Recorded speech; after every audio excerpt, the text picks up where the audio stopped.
மே மாதம் 1ஆம் தேதி தொழிலாளர் புனித யோசேப்பு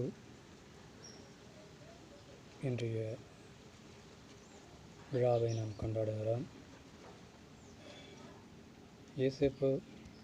இயேசுவுக்கு வளர்ப்பு தந்தையாக, உண்மையின் உழைப்பாளராக இந்த பூமியில் வாழ்ந்தார். அதுபோல நாமும் உண்மையின் உழைப்பாளர்களாக வாழ, அவர் அன்பில் என்றும் வழிநடக்க, அவருடைய பாதங்களை நாம்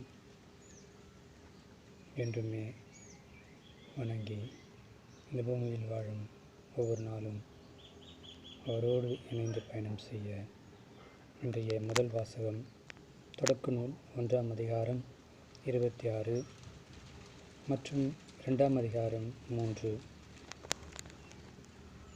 கடவுள் மானிடரை நம் உருவிலும் நம் சாயலிலும் உண்டாக்குவோம். அவர்கள் கடல் மீன்களையும் வானத்து பறவைகளையும் கால்நடைகளையும் மண்ணுலக முழுவதையும் நிலத்தில் ஊர்வன யாவற்றையும் ஆளட்டும் என்றார். கடவுள் தம் உருவில் மானிடரை படைத்தார். கடவுளின் உருவிலேயே அவர்களை படைத்தார். ஆணும் பெண்ணுமாக அவர்களை படைத்தார்.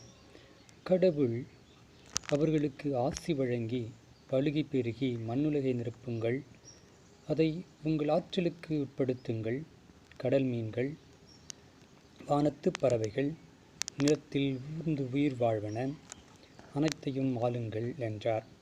அப்பொழுது கடவுள், மண்ணுலகம் எங்கும் உள்ள விதை தரும் செடிகள், பழமரங்கள் அனைத்தையும் உங்களுக்கு நான் கொடுத்துள்ளேன்.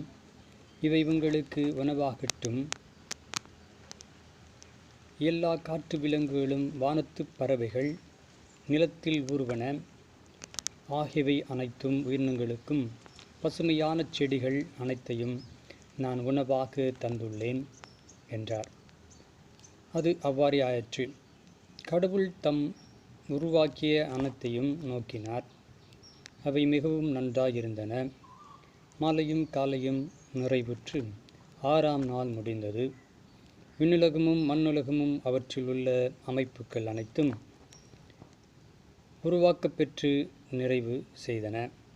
மேலும் கடவுள் தம் செய்த வேலை 7ஆம் நாளில் முடித்திருந்தார். அவர் தம் செய்த வேலைகள் அனைத்தையும் நிறைவு பெறச் செய்து 7ஆம் நாளில் ஓய்ந்திருந்தார். கடவுள் 7ஆம் நாளுக்கு ஆசி வழங்கி அதை புனிதப்படுத்தினார். ஏனெனில் கடவுள் தாம் செய்த படைப்பு வேலைகள் அனைத்தும் நிறைவு பெறச் செய்து அந்நாளில் ஓய்ந்திருந்தார். இது ஆண்டவர் தந்த இறைவாக்கு. கிறிஸ்துவே உமக்கு புகழ்.